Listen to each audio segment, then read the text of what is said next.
So, in the Stormlight archive, I conceived the Stormlight archive in a specific way to let me be able to do a flashback sequence in each book, right? I love flashbacks in books. People think I got this from Lost, which Lost was really good, but I actually got it from the old Highlander TV show. I don't know if you guys loved that, but I loved the old Highlander TV show, and it was kind of formative when I was a teenager. But even, like some of my favorite books and television shows would always use these flashbacks to really dig in deep to a character. And after I wrote the first version of Way of Kings, which we call Way of Kings Prime, which you can actually read. We published that. You have to get it directly from us. But in 2002, and Way of Kings Prime failed. It's because I tried to stuff too many characters into it. I realized that what I needed to do was focus on fewer characters and take each book and kind of delve then into their backstory, one per book, rather than trying to do them all up front and tell about who all they were. And so I came up with 5 of the characters of the 10 for the first 5, and 5 of the characters for the back 5. And each one I would delve into a character arc for that character. And that's not to say that the other characters aren't main characters. In fact, the flashback character isn't always the one who gets the majority of viewpoints, even in their book, but they get the flashbacks to kind of give a soul to what the book is about, if that makes sense. And so I've been saving Szeth for the end. There was I was either going to do Dalinar or Szeth as the last one, and I ended up deciding, as I got to Oathbringer, that Dalinar's flashback sequence really matched Oathbringer really well, which meant I moved Szeth to this book, the as-of-yet unnamed Stormlight 5, which will almost assuredly have a certain set of letters at the start. If you don't know, I'm trying to make it symmetrical with Way of Kings, so we'll see if we can make that happen. But we're finally going to be doing the Szeth flashbacks. And I intend these flashbacks to kind of, you'll notice that this is kind of a more sort of serene and peaceful start as a contrast to some of the things that will be happening in the book otherwise at this point, to give no spoilers. So this is just going to be kind of a starting look at who Szeth was way back before this all started. Szeth's son Neturo found magic upon the wind, and so he danced with it. Strict, methodic movements at first, as per the moves he had memorized. He was as the limbs of the oak, rigid but ready. When they shivered in the wind, Szeth thought he could hear their souls seeking to break free, to shed bark like shells and emerge with new skin, pained by the cool air, yet aflush with joy all the same. Painful and delightful, like all new things. Szeth scraped bare feet across packed earth as he danced, getting it on his toes, loving the feel of cultivation's embrace.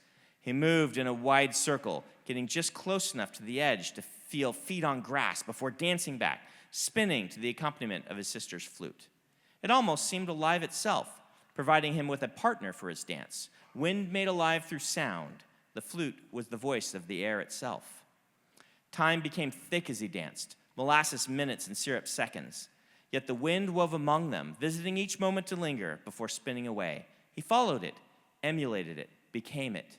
More and more fluid he became, no more rigidity, no more pre-planned steps. Sweat flying from his brow to seek the sky, he was the air, churning, spinning, almost violent. Around and around, his motions worshiped for the rock at the center of the patch of ground. For when he was the wind, he felt he could touch that sacred stone, which had never known the hands of man, but felt the wind each and every day. The stone of his family, the stone of his past, the stone to whom he gave his dance. He came out of the dance finally, panting, drenched in sweat. His sister's music cut off, leaving his only applause the bleating of the sheep. Molly the ewe had wandered into the circular dance track again, and bless her, was trying to eat the sacred rock. She had never been the smartest of the flock.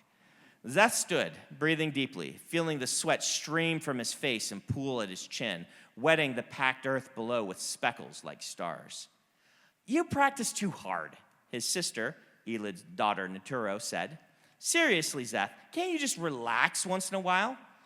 He looked at her as she stood up from her seat in the grass and stretched.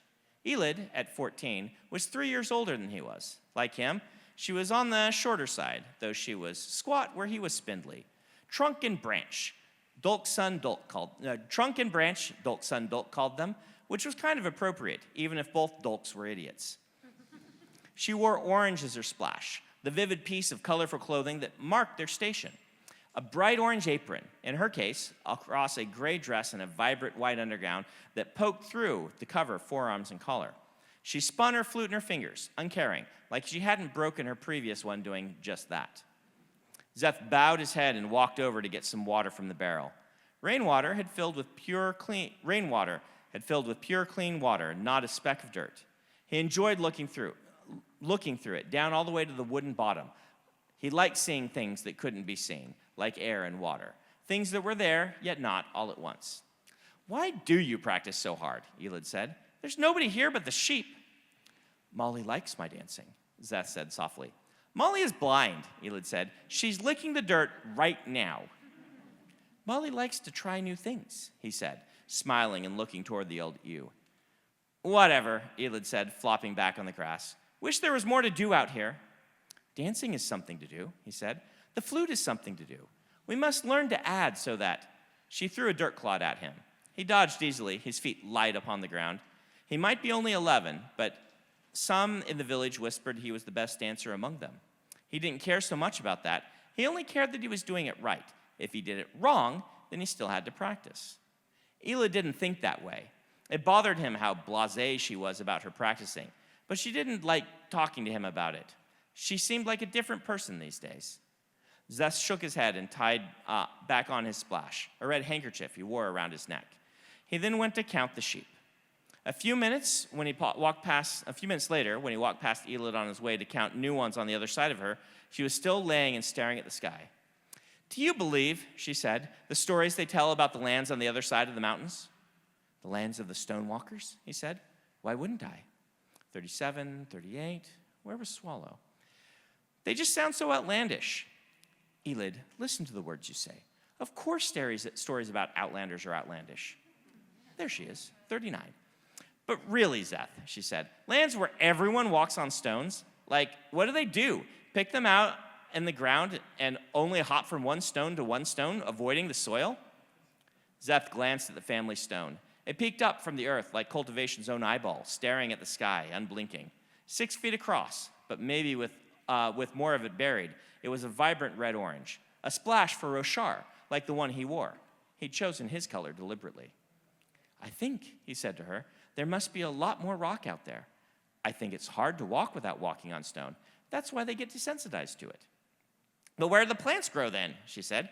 "Everyone always talks about how the outside is full of dangerous plants that try to eat people. It's all anyone whispers about, so there must be soil."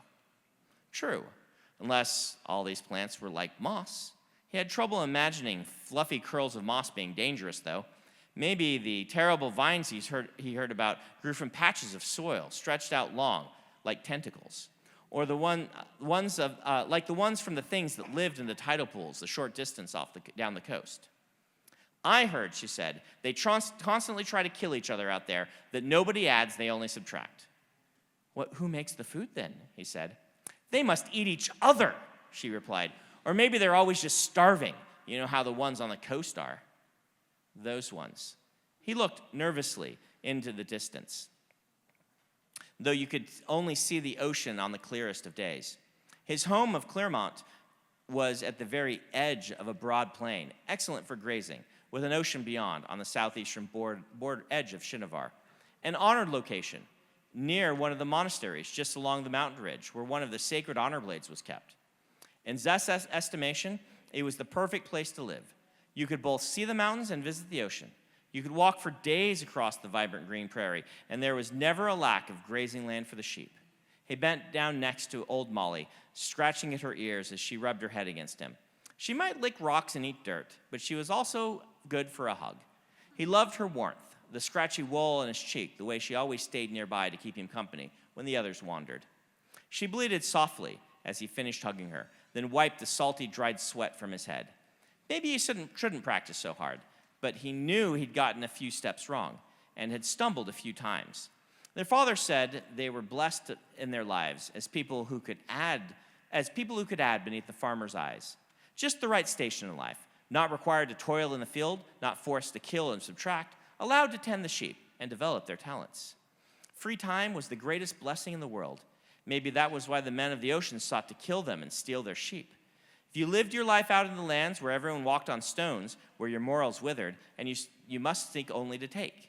It must make them angry to see such a perfect place, full of people with time. The terrible men from the oceans couldn't have that time themselves. So like any petulant child, they simply destroyed it in those they saw. Do you think, Elid whispered, that the servant of the monastery will ever come out and fight for us? Use that sword during one of the raids to drive off the terrible men? Elid, he said, standing, the servant of the monastery would never subtract. I think you're wrong, she replied. Mother says they practice with the weapon in there. Why practice with it except to? They will fight the Voidbringers when they arrive, Szeth snapped. That is the reason, no other. He glanced toward the ocean, unreasonably worried that one of the strange raiders would hear. Don't speak of it. Nobody must know. If they realize the treasures of the monasteries. Ha, she said. I'd like to see the awful ones raid that monastery and face down the servant. Don't speak of it, he said. Not in the open. Elid rolled her eyes at him, still laying on the grass. What had she done with her flute? If she lost another and father had to carve one out for her again. She hated when he brought up that as well, so he forced himself to remain quiet. He pulled back from Molly and then looked down at the ground she'd been licking to find another rock. He stumbled back, part shocked, part terrified. This was a small rock compared to the other one, only a handspan wide. It peeked up from the earth, perhaps revealed in last night's regular rain. Szeth put his fingers to his lips, backing away. Had he stepped on it while dancing? It was in the packed earth of the dancing ring around the stone, right in the path. What should he do? This is the first stone he'd ever seen emerge. Even others in the village and fields, carefully marked off and properly revered, had been there for years. A new stone. Was it a sign? What's up with you? Elid said. Molly step on your toe or something? He couldn't speak, so he simply gestured. She, perhaps, sensing his level of concern, rose and walked over. As soon as she saw it, she gasped. They shared a look. I'll go get mother and father, Szeth said, then started running. Szeth's father, Naturo, knelt beside the stone. His mother, Zenid, was in town overseeing some painting classes, so they'd sent a message to her via tech, one of their courier parrots. Szeth wasn't certain what frightened him so much about finding a new rock. Szeth danced around with the other one daily. He loved their rock, and a new one was cause for celebration, surely. Except he wished it hadn't happened to him finding it. Something new meant possible celebration, possible attention, possible change. He wanted things to remain calm. Quiet days full of languid breezes and gathering sheep. Nights spent beside the fireplace or candles, listening to mother tell stories. He didn't want excitement or some grand new thing. Too much of a chance it would upset what he already loved. What do we do, Father? Elid asked. Call the stone shamans? It depends, he said. Depends. Their father was a calm man with a long beard he liked to keep tied with a green ribbon at the bottom. Head shaded by his customary tall reed hat with the wide brim, he had a good-natured paunch that spoke of it to his skill and talent as a cook. He had all the answers, always. Depends, Szeth said, stepping up beside him, half hiding behind his father's bulky form as he peered down at the little stone. Depends on what? We just do what is right, don't we?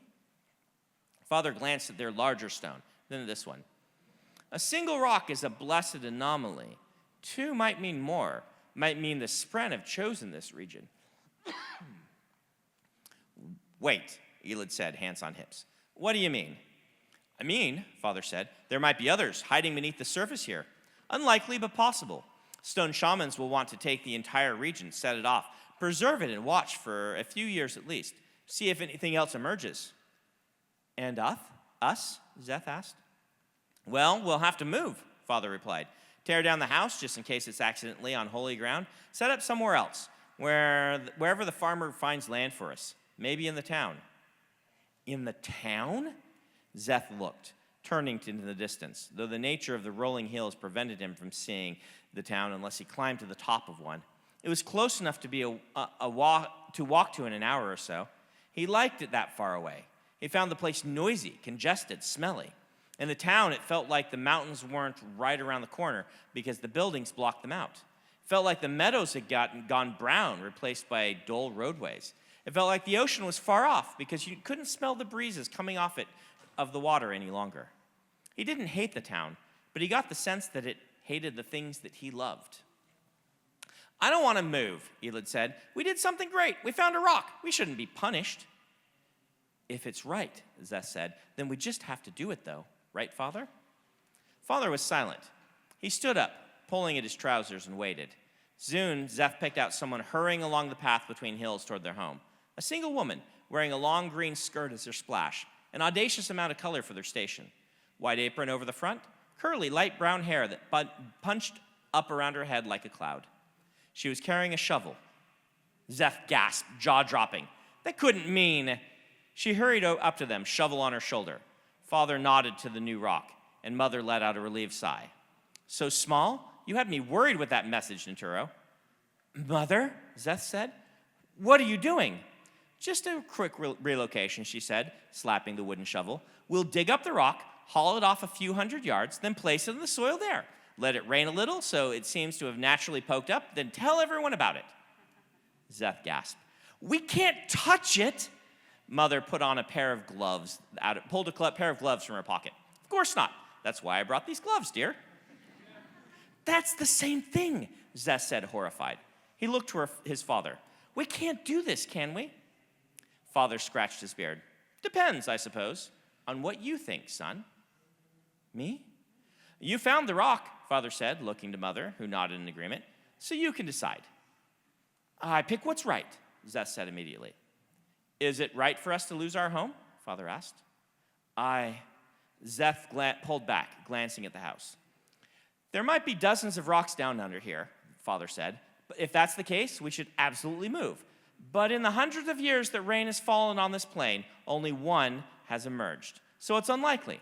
Moving this stone a few hundred yards will still make the shamans watch this region without the rocks being so close together. No worry that there will be more. But then again, we'd have to move it in secret. We're supposed to have reverence for the stone, treat it as home of the spren. That's why you dance to it. We hate the stonewalkers on the outside, Szeth said, because of how they treat the stone. Father knelt down, one hand on Szeth's shoulders. We don't hate them. They're people who just don't know the right way of things. They raid us, Father, Elid said, arms still folded. That's not just them being confused. Yes, well, maybe those ones are evil, but it's not because they live in a place with too much stone. It's because of the choices they make. He smiled at Szeth and nodded his head, his beard juggling like it did when he laughed. It's okay, son. You can choose what you want. If you want us to go turn this in now, well, we'll go do it. Can't you just tell me what to do? Szeth asked. No, I don't think that I can, Father said. Unfair to put you on the spot, I suppose, but the spren did it, so now we just have to live with it. We can move the rock or move our home. I'll accept either one. Maybe we should let him sleep on it, Mother said. No, Szeth said. No, we can move it? All three of them relaxed as he said it, and he felt a sudden, shameful resentment. His father said he could choose, but they'd all three clearly wanted a specific decision. He'd made it, he felt, not because it was right, but because they wanted it. But how could all three of them want it if it wasn't right? Maybe Szeth was just broken in some way that he couldn't see the way they did. Maybe it was all right to just be lax about all of this. He still hated this entire situation. If they just told him what they intended to do and then done it, that would have been fine. But why give him the choice? Didn't they see that made it his fault what they were doing? Let me dig about it, Mother said, putting on her gloves. Looks small, but that can be deceiving. Wouldn't want to find out it is secretly as big as a house under there. They all stepped back. Mother started digging around it. Szeth winced each time the shovel scraped the stone. That was not a natural sound. He'd hoped they would indeed discover that the rock was enormous, so the plan had to be abandoned.